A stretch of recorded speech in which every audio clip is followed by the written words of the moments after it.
This is episode 1 of Goated Talk with President George. For this video, I really wanted to get like the behind the scenes of like what I'm doing, like, when I'm taking pictures, shooting some videos a little bit, but I also really want to get the speaker involved and kind of share their story. I eventually want to be able to build this platform to use my platform to kind of give some exposure to them, because as well, like, they're utilizing our services to, shoot videos and photos. So I want to be able to kind of utilize this to kind of give back in a sense. Cool. There you go. But I'm out. I'm gonna let George kind of just give his outro and pretty much how people can contact him and where to find him. All right, guys. So yeah, again, George Morales. I am goated in the mortgage business. You can find me on Instagram and all social platforms at President George. I really appreciate this opportunity to get goated. This was super fun, dude. Thanks for having me, and we'll see you guys around. Hell yeah. Wait. Last question. Yep. I wrote this down and I forgot, but what's your favorite ice cream? My favorite ice cream. This is really gonna determine. Oh my God. So I've kind of switched it up recently, actually. So I've always been a cookie dough kind of guy. But recently, San Francisco Creamery here in Walnut Creek has this mango ice cream that's like on point. That I like that one. Mango? Yeah. All right, I'm gonna have to try it. So now I have to go try a mango ice cream. Yes. So that's the deal. Cookies and cream guy or what? You know what? Exactly. Yeah. Cookies and cream, but growing up, it's always been vanilla bean. Really? That's it. I've always been basic. It's because of my sister. Yeah. And then because of her, I went to cookies and cream. But what I think I'm gonna ask these ice cream questions, I have to go taste it. You gotta explore. Hell yeah. Try the mango, San Francisco Creamery here in Walnut Creek. For sure. All right, goat it out. Today we're shooting some content. Well, his name is President George. He goes like that by his Instagram handle. So we're gonna shoot some content a little bit behind the scenes, but I also have some questions for him. So the first thing, we're gonna set up right here really quick. If you want to just take a seat over there. Yep. So this is the first scene. What I'm gonna do is pretty much just start with some photos and a little bit of videos. But George, quick question. Why real estate? Why real estate? So like I just mentioned, prior to real estate in the mortgage business, I was helping small and medium-sized business owners. Hold on. Sorry. No problem. I'm gonna do it right there. Perfect. And then, cool. Good. Yeah. So I'll start that off. So why real estate? So like I just mentioned, I'm in the mortgage business, and prior to mortgages, I was helping small and medium-sized business owners purchase and finance equipment. So I was already doing business loans and at a nationwide scale. Most of my clientele was nationwide. My areas that I was working through was Florida, Texas, New York. Those were common areas. And at some point, I decided that I wanted to make more of a local impact in terms of what I was doing. And I wanted to make a bigger impact in a way. So I was working for a company for several years, and I was doing really well with them. But I knew that at some point, I wanted to make something of my own or create something of my own. Mm-hmm. And I had some friends in real estate and realized that this might be a good opportunity for me. So I got started in there, not realizing that this was going to be something that I was going to become so passionate and kind of geek out on. And here we are a few years later. Hell yeah, that's what's up. Yeah, I'm gonna take some pictures really quick. Sure. So let's see. There we go. Do you like underexposed photos? Or you like them a little bit more brighter? Probably underexposed. A little underexposed, like a little bit more darker tone? Yeah. Cool. Like, darker, more. Yep, yeah. Cool. 3, 2, 1. Oh, hold on, I have this thing on a timer. Do your thing. I'll turn this off. Timer, nope. Perfect. Okay, do it one more time. 3, 2, 1. What do you think, dude? Solid? I've got an a-hole look. So if that's the vibe that it gives, and that's what it is. So right now I'm shooting just some portrait shots. So I shoot a lot of like up and down just for like the Instagram and stuff. And then I do some landscape as well if we're doing like, any YouTube format, thumbnails. But George, I have another question for you. Yep. Before we dive deep, like what makes you so successful, like let's get a bit more personal. Tell us not about what your motivation is, but who your motivation is. Yeah, that's interesting. So when you say who, the first thing I think that comes to mind is like, do we have someone that inspires us, right? Like someone that we look up to, someone that like, and we all have that, right? Whether it's athletes, whether it's celebrities, whether it's someone that like has done something big, right? For me, it's interesting because over the last year, I've thought more and more about this as I've really reflected on the last several years.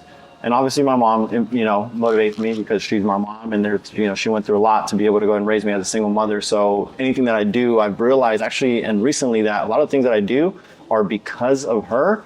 Like the way I dress, like people always talk about like the way I dress, and like just someone just yesterday said, hey, you were in normal clothes in that reel or in that video that you posted. And I'm like, what do you mean normal clothes? And yeah, I always see you dripped out. Yeah. about, like stuff outside of like business and suits and slacks and stuff like that, but this is literally just how I dress. It's not that I'm dressing for work, it's just how I dress. But the reason why I actually do that is because growing up as a kid, my mom was like a big stickler. Like you couldn't go outside unless you were fitted. It doesn't matter where you're going. You can be going to the grocery store, you can be going wherever. So she's someone that I do a lot for, or that motivates me. But one of the things that you know, I've come to realize is that a big motivator for me is the person that people think we should be, specifically me, because I feel like every individual gets put into one box, right? They say, okay, you're Moises, you're this, you're that, you're George, you're young, you're old, you're in the mortgage business, you're in this business, so you need to go in this direction. You need to go in that. And a lot of what I do is really to counteract that and think, well, if that's what you think I should be, why can't I be something more or something different than that? And so I look at that person that everyone thinks I need to be, or that the direction that people need or think that I should go in, and I use that as kind of like a checkpoint or like a foundation of where, that's where people think I should go, but I see. But it doesn't mean that I have to go there. So if everyone thinks I need to go in that direction, that motivates me to try to pursue more or do more, right? Like when I first got started in the business, you get people saying that, oh, your first year, you're only going to do this much volume, this many units, this many families, this much money. I'm like, okay, bet. Like when I'm using that as my motivation to do beyond that, right? So the person that everyone thinks I should be, I think, is a big motivator for me, because I can use that as a foundation to then expand on that. I see. Interesting. Oh, so I'm assuming you're very close to your mom. Yeah, absolutely. Yeah, How's that relationship? Yeah, we've got a good relationship. I've got 2 sisters, and I feel like I'm the favorite. I'll say that. I'm the only boy, and we have an interesting dynamic. We give each other space, but at the same time, we know, like, anytime we do connect, or we just have that one bond where it's just like, no space was ever there. That's what's up. That's dope. So, I'm on to the next question. Yeah. What's the turning point or share a story with me that pretty much like steered you into like where you at now? Like what made you come to real estate? Yeah, so like I mentioned, I was doing business loans, working for a company that I was doing very well at. I was with them from 2015 till like about 2021 or so. Good people that I was working with, and I was a top producer there. So there was really no reason for me to really make any changes, right? Like, why rock the boat if you don't need to rock the boat, is the way I always thought about it. The company at some point got acquired, so people had, the option to go ahead and leave or stay with the company that acquired the company. For me, I was like, again, why rock the boat if we don't have to? Yeah. But at some point, COVID happened, and we were all staying at home. And actually, I wasn't even considering really going into the mortgage business. But I said, hey, we all have extra time. I literally have nothing to do at home. I'm big into education and just learning, and I'm always trying to absorb things. And I thought, what if I get my license in the mortgage business just so I can learn how to do that? Like, obviously, I'll be smarter. I'll have like another credential. Did you have like good grades in high school? Yeah. Actually, I did until I started getting in trouble, and then decided to slack off. But it was by choice. I was smart and I could keep up, but at some point I decided to hang out with the wrong people. But anyway, I liked learning, so I decided, hey, I'm going to get my mortgage license and not do anything with it. And that's exactly what I did. COVID started, I took like the test, the education or whatever, passed it. I was like, all right, that was fun. Like, I don't want to do anything with it.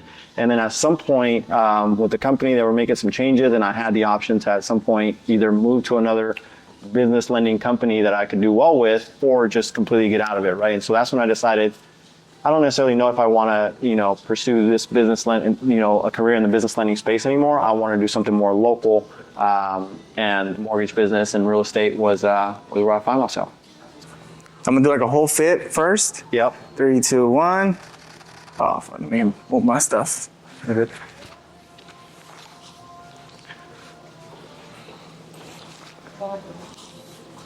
Just go. Other one. 3, 2, 1. since there is a lot of like a low light in here, so I have to make sure that my aperture is really low. I do have a big light over here on the side, so I don't have to raise up the ISO so much, but at least I'm getting a lot of depth of field with him. Go one more. It's gonna be like more like headshot, probably from quads up, okay? 3, 2, 1. Oh, that one's crispy. Look at that right there. Check it out. Let's go. I'll take it. Hell yeah. So like, what about like middle school? Like, what did you want to become? In middle school, I was so into cars. My brother worked at Ford, and I ended up becoming a mechanic right after high school. Mm-hmm. And I remember one time I was doing an oil change. I was working at Ford, and I was doing an oil change, and I remember the screw was already stripped. Mm-hmm. So then I had let the lady know, like, hey, like your screw is stripped already. Right. But I put a little bit of a little sealer on there just to help out. But your next oil change, you have to like replace it because it's bad already. Yeah. And I remember she came like 4 months later. She brought her son or her nephew, and bro, they started screaming at my face. And I was like, bro, I left it in the notes that you guys needed a new screw. I remember that day though, like that was the last time I'll ever work on someone else's car. Like I was like, you know what? I'm only gonna work on my car. Yeah. So like in middle school or high school or even elementary, like what did you want to become? Yeah. Because I'm sure it wasn't a lender. Yeah, that's a good question. That's a good point. Yeah, it definitely wasn't a lender. It's interesting. I don't know if I knew what I wanted to do exactly in middle school, but I did know that I wanted to make a lot of money. So, traditional Mexican household, single mother. I tell people all the time, by the time I was 18 years old, we had moved 19 different times, and it wasn't because we were getting bigger houses. It was typically because, again, single mother, my mom was working 2 to 3 jobs at a time, so she either got laid off, she was in a relationship and had to move to, we had to move to another spot. Like we were always bouncing around every like 6 to 12 months. So the whole time in the Bay Area? Yeah, most of the time in the Bay Area, like early childhood. What high school did you go to? Vallejo High. Okay, so you're in this side. Okay. Yeah. And so we bounced around a lot, and then obviously you notice that, right? And as you start getting older, like high school, teenage years, 15, 16, 18 years old, you realize, okay, we don't have a lot of money, right? But like, how can I change that myself, right? And so the one thing that I did want to be was a lawyer, actually. I liked that side of things. What? I think the suits and everything initially attracted me, but like the fact that it was like you were doing something important, you were doing something big, that felt big for me. But again, I did know that I wanted to make a lot of money, and I would always tell my mom, like, Mom, I'm gonna be the first millionaire, like, in our family, like, bet, like, it's gonna be it. And she would always kind of tease me about it. And at one point, I remember telling her, and she still to this day says this story, but I told her, I don't care if I literally have to just save $1 million, like, I'm gonna be the first one in our family to have that. I don't care if I have to live in a freaking garbage, what did I tell her, like a garbage can, a big dump, until I save enough money to be able to get to that point.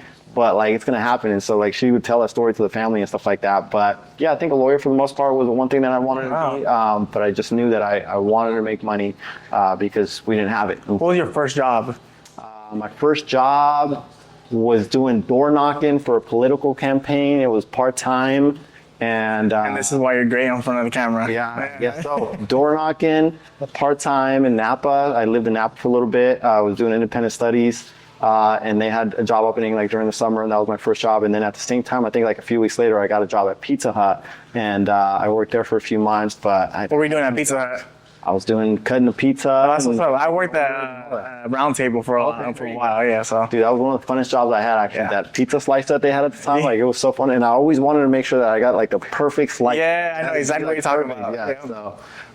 So yeah, I've had many jobs in the food industry. Even prior to doing business loans, I was in the restaurant business for like 10 years, and it was anything from like serving 32. 32, okay. So in restaurant business for some time, and like it was just that was fun. That was a fun industry also. That's what's up. Tip money. Hell yeah, perfect. Let's go. And got the big light over here. And since this is the first episode, I did write down my questions, so bear with me. Let's go. Just being prepared. Yeah. So in any field, really, often comes down to like the relationships you build. Could you share a story about a relationship that significantly impacted your career? Maybe it was a mentor, a friend, or even a loved one? Yeah, good question. This is something that I also think about, like every few months it comes back to me, like it'll happen in the mortgage business. Yeah. And then I'm like, man, why am I like that? Or why do I operate that way? Or why am I good at that thing in that way? Like people think or say that I'm good at. And I try to trace back to like where that originated from. And it originates from my first manager or boss, quote unquote, when I got started in doing business loans. His name's Pete, and I was just texting him recently, but I tell him, you know, every now and then that like, it's crazy because as a mortgage lender, right, I work with realtors. Realtors are my realtor partners, and they expect a certain, you know, service level for their Correct. clients, communication for themselves, etc. And sometimes I hear from them, they're like, bro, like your communication, your service, your experience is just way different than what I'm used to. Like, why is it that way? And so I start thinking, and it's like, it's not me. It's literally like the things that I learned from this person, Pete, who was my branch manager at the time. And he's been in the game since like 2000, I think, straight out of college, started doing business loans, and he's still in that business. He owns his own company doing that. But some of the things that he would teach us, he was a lot older. I was in my early 20s, and he was kind of like dad at work. And he would say, George, like, yeah, this is the way that you do this. This is why you shouldn't do it this way. Look at this relationship, and doing this is important because of this, right? And so now when I think about it, when I try to maintain my realtor relationships and keep that, and obviously wow our partners and our clients, I'm like, all of this is like from the business loans days that I used to do. And he would really, a lot of the stuff that he would talk about, it was just, don't think about the money, don't think about like one deal here and there. It's not about that. Like, it's a big long-term type of play. And there's so many Pete-isms, I guess I call them, that he used to have that I still to this day reflect back on, and I'm super thankful for. And it's crazy because I've told him this, you know, here and there, like, hey, dude, I really appreciate like everything you've been able to do. I've learned so much from you in the days that I was working with you.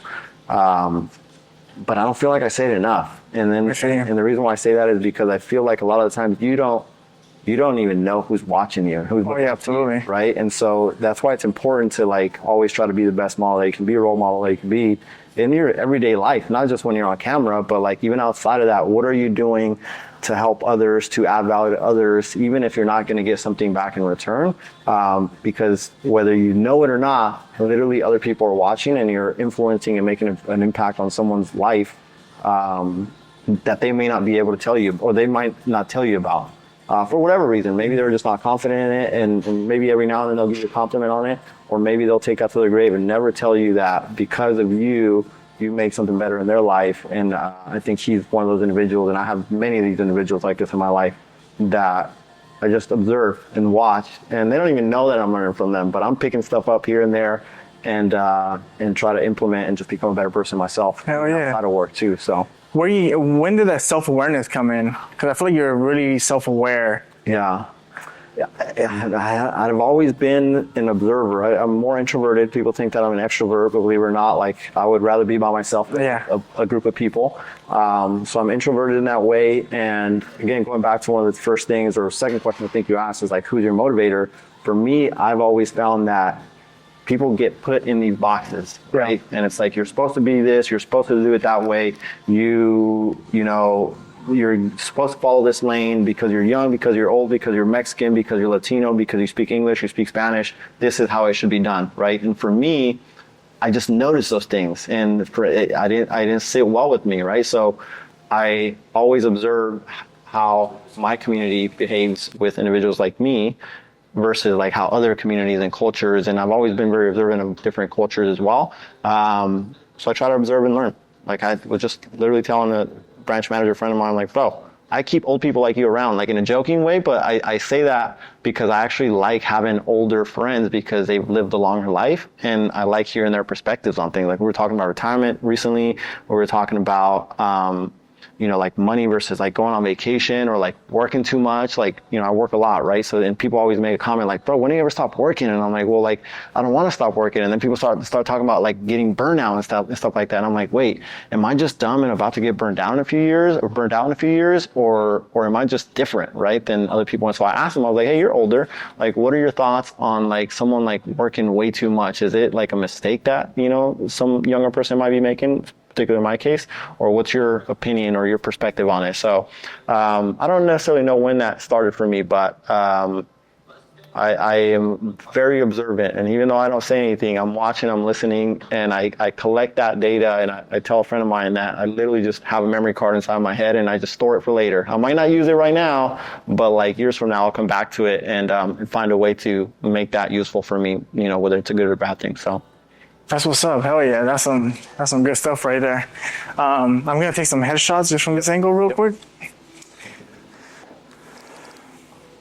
Here we go. 3. All right. 3, 2, 1. Here, I'll show you. Let's go. All right, good. Cool. I'm going to do one more. I'm going to do a little landscape one. Yep. All right, ready. 3, 2, 1. Perfect. So they're solid. Where'd you get like your style from? Question. Yeah, I mean, you always dripped out. So like all your videos I see you was in a suit. Yeah. So you have to have a style. Yeah. When I used to work at Chase, Yeah. bro, I ended up buying maybe like 15, 20 suits. Really? And I remember that's when I started traveling. And I used to go to Italy, get my suits tailored, and I'll make a whole trip in Europe, and I'll go back to Italy to pick them up because it takes about a couple days, and then I'll head out with my suits. Yeah. So I used to always get my suits in Italy, and Yeah. then obviously like Express and stuff. But like, where'd you get your inspiration? Yeah. And Taylor's game changer, by the way. Once you get to Taylor, it's it's different. The game changes. But again, my mom, I think, you know, if we were stepping outside the house, it didn't matter what you were doing. Hair had to be done, clothes had to be nice. Her thing was, and this was again back in the day, but her thing was your shirt had to be this like same or match your pants, basically, and like everything had to be like the same color. Whereas now it's like, okay, you can do that for certain colors, like black, but like you can't just wear it all brown, like literally all brown. Like it doesn't look right? You gotta mix it up. So like we'd have different perspectives on that, but it was her, like she was always wanting to at least look presentable, not necessarily like expensive clothes, you know, name brands, because again we didn't have a lot of money, but at least presentable in that way. And then at some point I don't know, I like jackets, I like suits. I found out that you can tailor them perfectly to your body. Yeah. And I got some compliments here and there, and it just became my thing. And so now I'm at a point where I want to also diversify a little bit more, right? Like you're saying, you're always in a suit, you're always in the blazer, this, that, and the other. That's good, but now how do I take that and apply it to like more casual wear? And I try to break the rules a little bit, right? If people say you can't wear these colors with this, or you can't do that with that, I'm like, well, why not, right? Like, I think it looks good, so I try to go outside of the normal rules. Yeah, I feel like your contrast and everything it always fits perfect. So pretty good looks. So this is the next shot right here. Perfect. Cool. So I've seen you killing it in the social media game. What have you had like? How's that been? First of all, Yeah, I know you got like around like 14,000 followers now. How's that been going for you? it's been wild. I mean, And why social media? Yeah. So with social, I got started in the mortgage business. Okay. Late 2020, early 2021 is when I really first was able to produce. My license was approved and all that good stuff. And you know, people were still locked down, you know, for some time, and we didn't necessarily have the opportunity to come out and socialize. And at the end of the day, you want to get in front of realtor partners, potentially, at least my business model, right? So I found out, I spent like my first maybe 3 to 6 months or so, like literally cold calling every single day, just going on Zillow.com or Yelp and finding realtors or whatever that I can potentially start a relationship with and connect with and partnership. And then I realized that a lot of folks in the real estate space spent their time on Instagram. And I wasn't really even big into Instagram at the time. I probably had maybe 100 followers or something like that. Didn't post many pictures, none of that, because I wasn't a picture guy like that.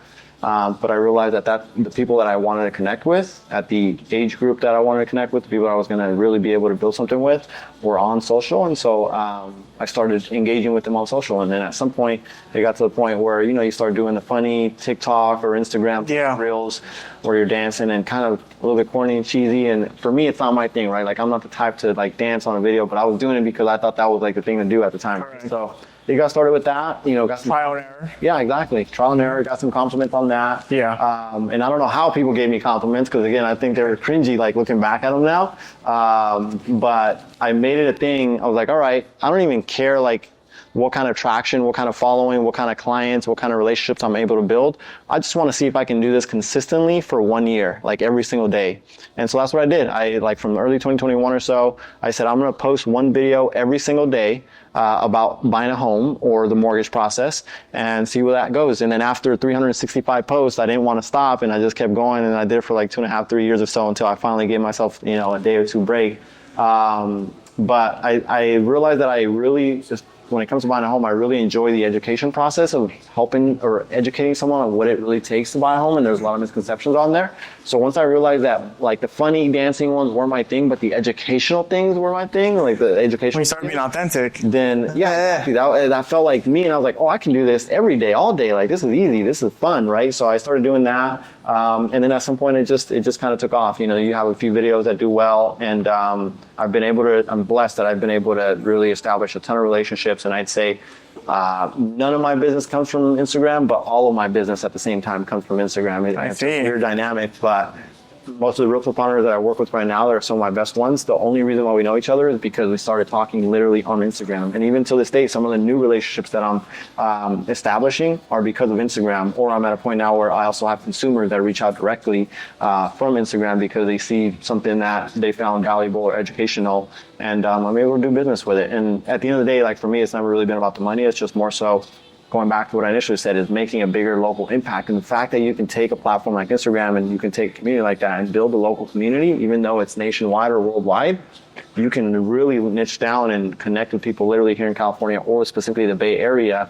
And when I see that, it's just, I don't know, it feels that much better because you look at it and you're like, I did that. Like that, I helped that person buy that home because I started like some kind of, maybe I posted some kind of video, they saw that and it inspired them and encouraged them to connect with someone. And because of that, they were able to reach one of their goals. So it allows me to continue to do it. That's what's up. That's some solid stuff. Long answer to that. Yeah. Yeah, I'm going to take some photos right here. Go for it. If I need to do a pose, let me know. What do I need to do? I don't know. No, I mean, yeah, bro, you're perfect. I mean, but if you want, it depends like how you like to be looked. Like right now, you're kind of like this, but your jacket's up. Yeah. If you want, you could also, yeah, there you go. Let me see. Can I do this? Yeah, I'm gonna get from this side right here. Yeah, this is a little better. Do I look at the camera? Yeah. Here. Move this over here. That's a big light. Oh yeah, perfect.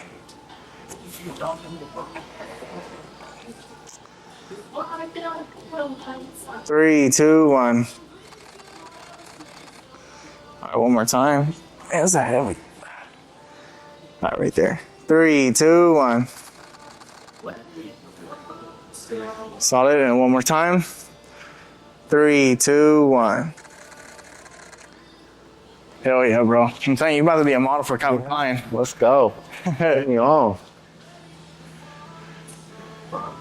So outside of work, outside of everything, like what do you do for fun? Change it up, man. One of the things that I've learned about myself is that I get bored really easy. Really? It's crazy because I don't watch movies and I've never really been into movies.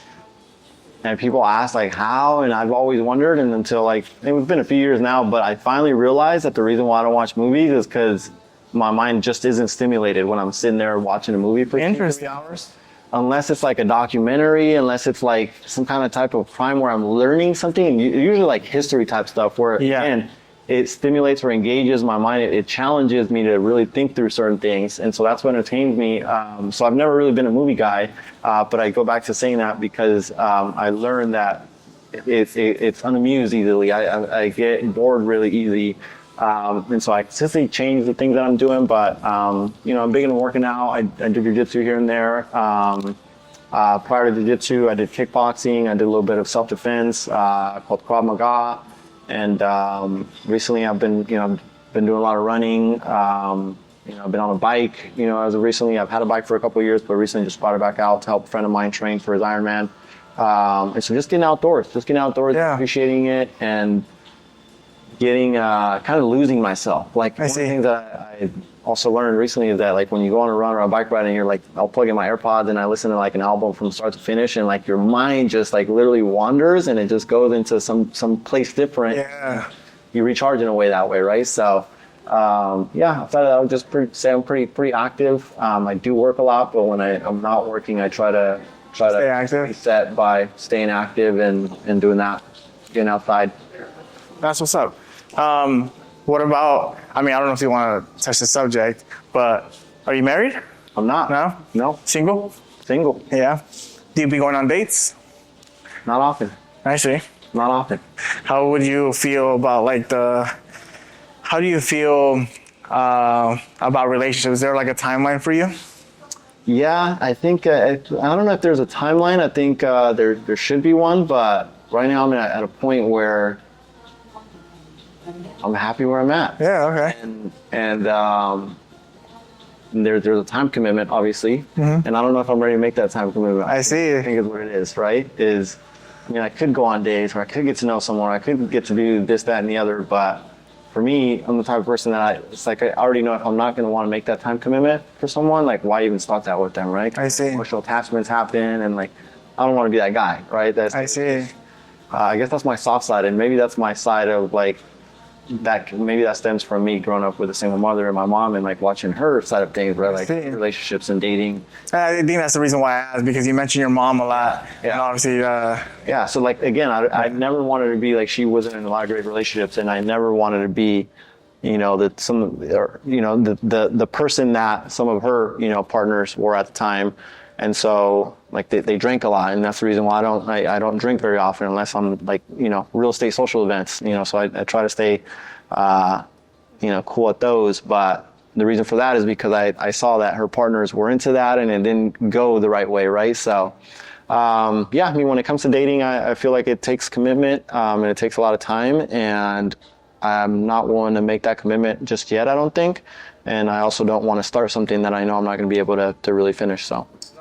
That's real. Yeah. I mean, I think a lot of the dating scene right now is it's a little weird too, especially when it comes out to social media. Yeah, bro. There's opportunities. I'll say that. The opportunities are there, but I'm like, why? Right? I already know I'm not going to be serious about it. Well, not that I'm not going to be serious about it, but I just don't know if I'm ready to make that time commitment. Okay, yeah. Huh. What's I guess we can kind of pick up our notes real quick. Yeah, go for it. A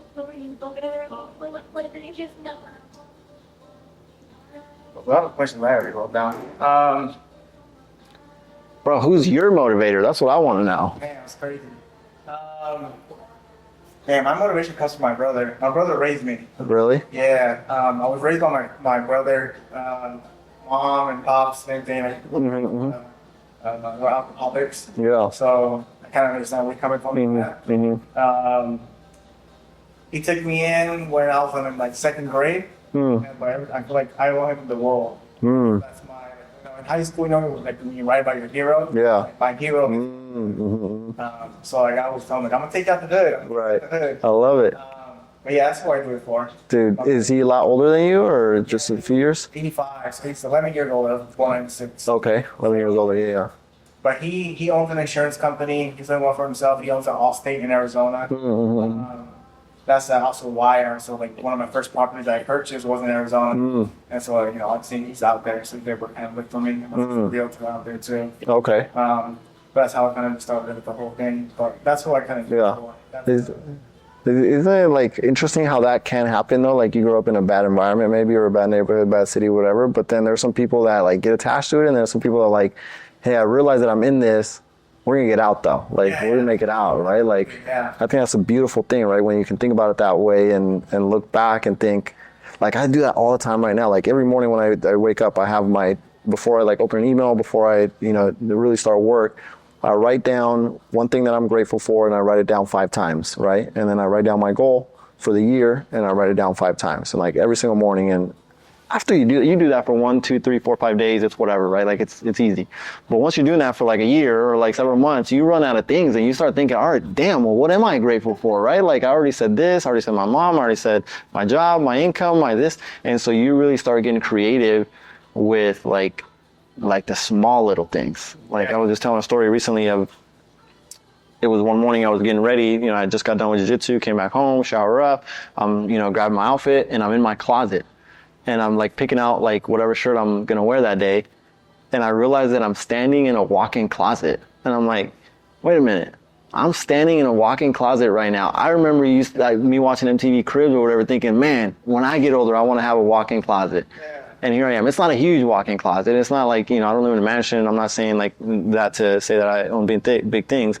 But I thought about that morning, and I'm like, man, I'm thankful for this closet. And literally that morning was, I'm thankful for this closet and the fact that I have the opportunity to even have a walk-in closet or even have a closet. And like sometimes I say I'm thankful for that fact that I'm a homeowner. I'm thankful for the fact that like I get to, like I was walking down the street Wanna Creek, and I saw someone on a wheelchair. And that day I was thinking like, man, that person literally has to use that wheelchair for the rest of their life.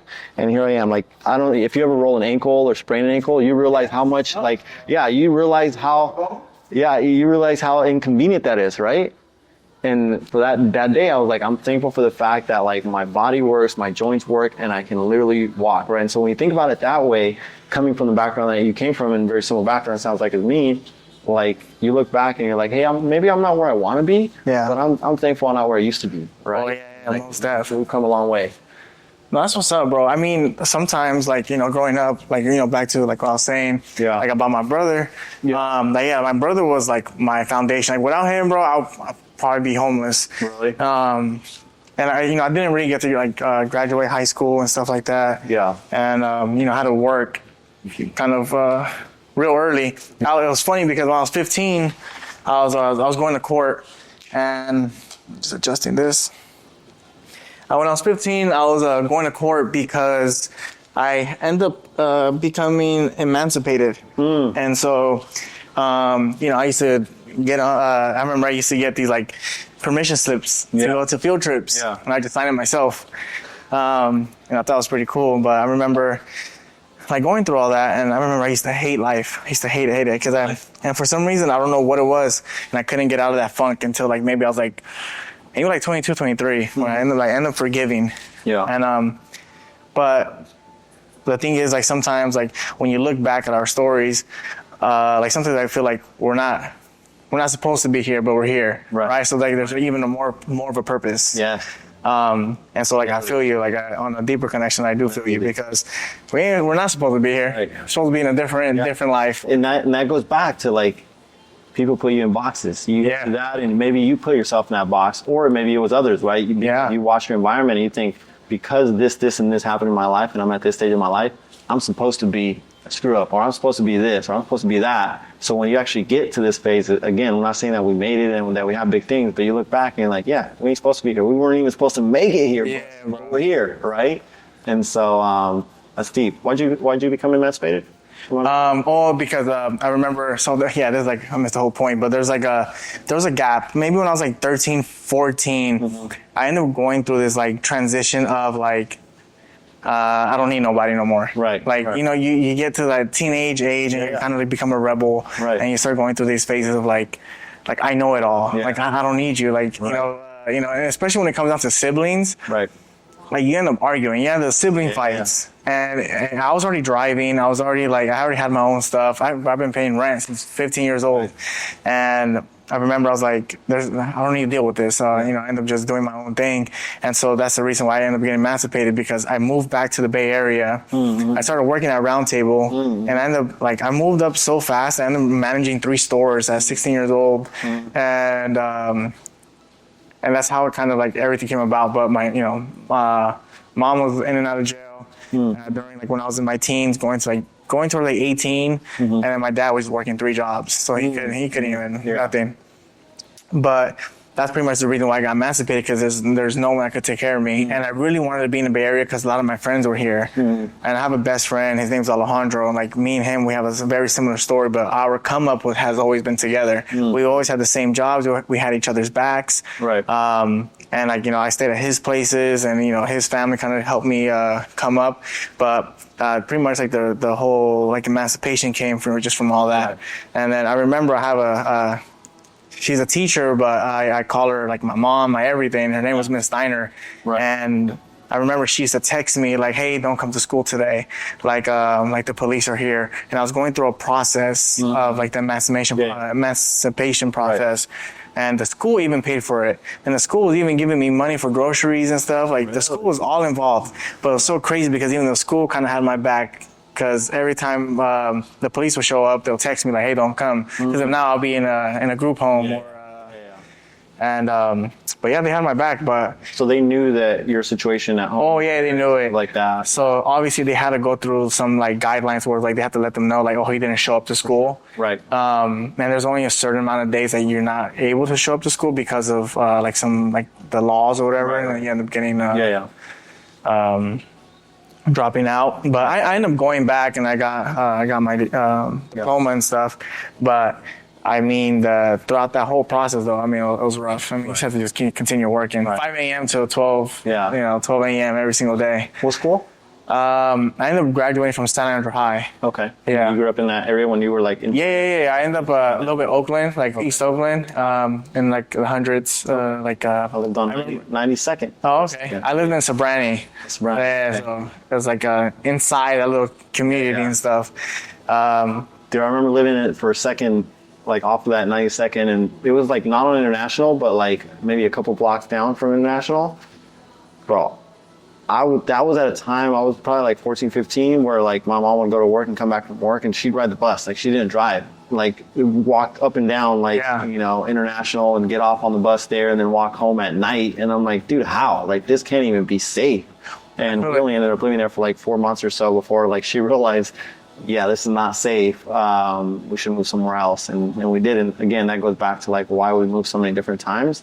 That was a big part of it. So you talk to your parents at all or no? No, yeah, we're super close. I love my dad, bro. I love my mom. My mom's a little sick right now, but I mean, you end up growing up. Yeah. And you kind of just have to just say, you know what, fuck it. Just kind of just have to let it go. I feel like obviously you grow up and you go through like all, like you go through like the self-awareness stage and all that. And sometimes like, is this really even worth it? Yeah. Like, and also like having that type of mentality and like having all that anger built up, it only follows you. Right. And so like, your jobs, the type of work you're doing, like it only makes you just continue that mentality. So in order for me to like switch up, like I had to let go of the past and just continue looking at the future. And you learn to appreciate that relationship. Yeah, absolutely. Because you didn't have it for however many years. Like you go back and like, man, like I wish I was closer, but you're not. But now it's an opportunity where you can. I think it's even more beautiful, like as an adult, to get close to your parents because now you can do things together. You can take them out to dinner, lunch. Exactly, bro.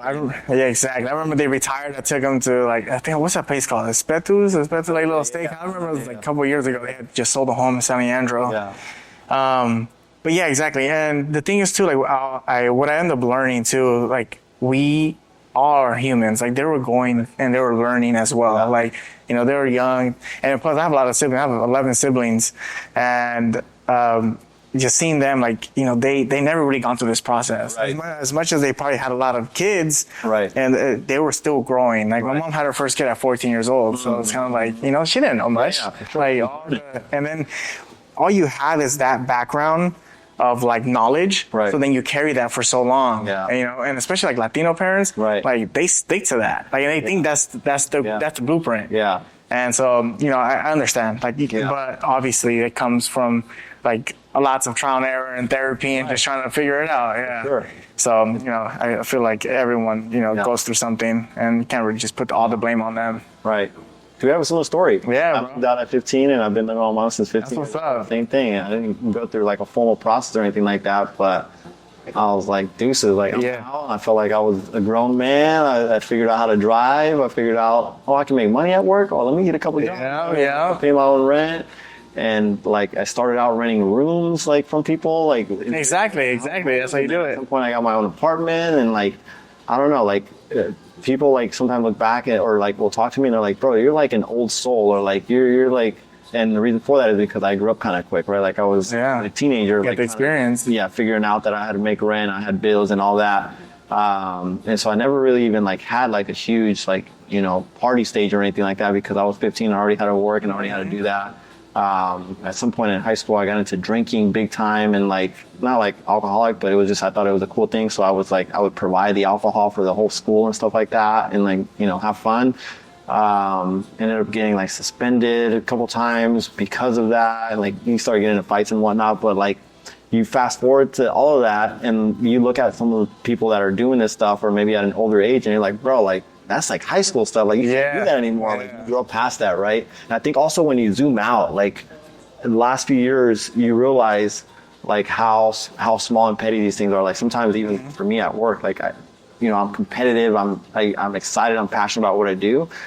And sometimes like I want to hit my goals faster, right? But then sometimes I'm able to zoom out and think, dude, we're literally like, I've seen it on social, we're literally on a floating rock. And here I am worried about the next family that I'm going to help buy a house or the next loan. It's like, that doesn't matter in the grand scheme of things. It's like so small, like to stress or worry about these little things that don't matter when in reality it's relationships that you can keep over a long period of time. Or you see someone like pass at an older age and like they don't care about the loan that they closed. They don't care about work. They don't care about money. They care about like, man, I wish I would spend more time with this person, right? Exactly. You really learn to value that kind of stuff a little bit more. Oh yeah, relationships, all that. It's a big. It's not money. Like I think sometimes too, like growing and even the last couple of years, like a lot of my focus has always been the dollar, right? Cash, whatever the case is. But as I started like growing up and stuff, I started realizing like, it's not even about the money anymore. Yeah. It's more like some type of purpose. Right. And so that's where it kind of like, at least for my next couple of years, that's going to be the goal for like, what's my purpose? And I have a feeling that I do have my purpose. Yeah. But I really want to like solidify and concrete that and see what that is. What would you say you think is your purpose right now? At the moment, I'm not sure. I'm not sure. Yeah. I think it will come though, maybe if like, and they say it comes with kids. Yeah. Like, maybe that. Yeah. But I kind of in reality, I'm just on grind mode right now. Yeah. But I generally feel that it'll probably come with either a kid or, if the business scales or whatever that is. But I have a feeling it'll kind of be it'll probably be family, something like that. Do you have a timeline for that? No, I don't know. No timeline. But I would say, I always told myself at least I want one kid by 33. Really? Okay. 33, and I only want one or two. Yeah. My dad ended up having 12. And I remember when I was 18, I was like, I want 20. Yeah. And then, with this economy, no. Inflation, baby. Kids are expensive. That's crazy. Yeah, no. How old are you right now? 90? I'm 28. Yeah. Got it. Okay. When's your birthday? November 22nd. November 22nd. Oh, are you a Sagittarius? I'm Scorpio. Scorpio. Right on the cusp. Oh, wait. Yeah. Scorpio. Yeah, you're Scorpio. Yeah. Interesting. Oh, is that the cutoff with Sagittarius? Yeah. I see. Right on the cusp. Interesting. Yeah. Okay. Yeah. Oh, wow. Capricorn, January. Yeah. I always get bad comments about being a Scorpio. Yeah, I mean, I heard. Like, okay, obviously there's something wrong with us, I guess, but whatever. It's crazy. I read a book about astrology just because I wanted to open up my mind on just energies, and obviously I wouldn't consider myself Christian, but I went to Christian churches and stuff. But I read a little bit, and I ended up just now knowing a little bit about astrology. Yeah. So it's funny when I ask because they're like, "How do you know?" I just read the book. Yeah. You see. I never really dove that deep into it, but at some point I had friends tell me about birth charts and this. Yeah. I mean, that's crazy. And I mean, I believe some of it makes sense, but it's just I never got into it. Yeah. Deep into it. So I think I see it as an open mind, interesting. Yeah. I don't really see it as this is how I'm supposed to follow the guidelines and stuff. Right. No, that's what's up though. Dude, imagine having 20 kids, dude. My grandparents had 18. Damn. 18 kids, dude. They had no TV. Yeah, literally back in the day, there's nothing else to do, bro. It's crazy when you think about that, right? Like nine women, 9 men. So I have a lot of cousins and uncles and this, that, and the other, but huge. You have siblings? You said? Yeah, I have 2 sisters. 2 sisters, older, younger? One's older, one is younger. Okay, so you're middle child. Yeah, exactly. Gotcha. Middle child, but still the favorite. Just 'cause I see. So that's what's up. My younger sister is the wild one of us all. I've always when it came to in front of my mom, at least I was behaved. Yeah, of course. In front of the camera, you gotta behave. But my younger sister was the wild one for sure. That's what's up. Yeah. I think I'm all out of questions. And I appreciate you being here. Sure. For having me. That shit was goated. Dude. Hell yeah. You're goated, baby. Appreciate you. Appreciate you, man.